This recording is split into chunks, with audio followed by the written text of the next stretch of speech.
आज बनवूया अख्खा मसूरची आमटी। अख्खा मसूर घेतला आहे स्वच्छ धुवून, एक टमाटा, कढीपत्ता, एक कांदा, लसूण आणि कोथिंबीर।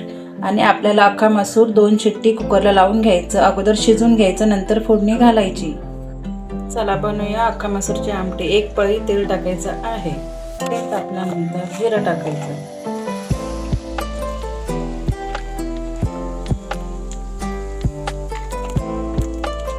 मग नंतर लसूण घालायचं, ठेचलेलं लसूण घालायचं, मग नंतर कढीपत्ता घालायचा, मग कांदा घालायचा आणि चांगलं परतवून घ्यायचं।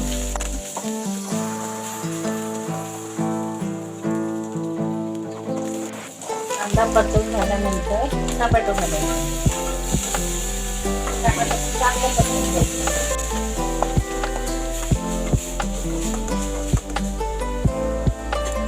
आता आपल्याला त्याच्यात मीठ घालायचं आहे, 1 चमचा मीठ चवीनुसार,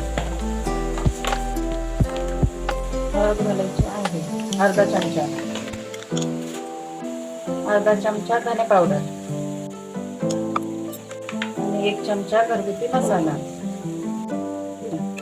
आणि चांगलं परतवून घ्यायचं।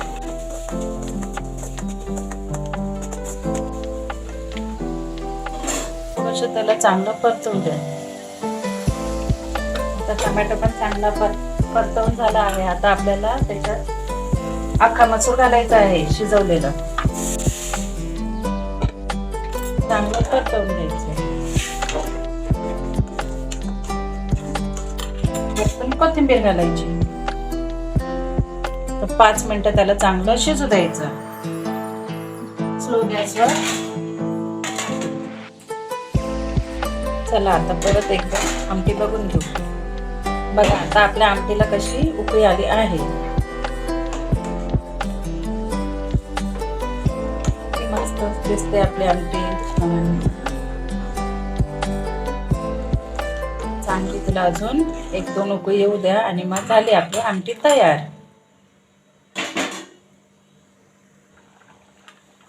बघा आता तयार झाली आपली आमटी।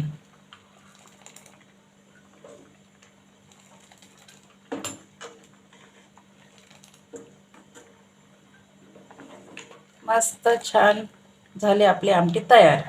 तर गॅस बंद करून झाकून द्यायची।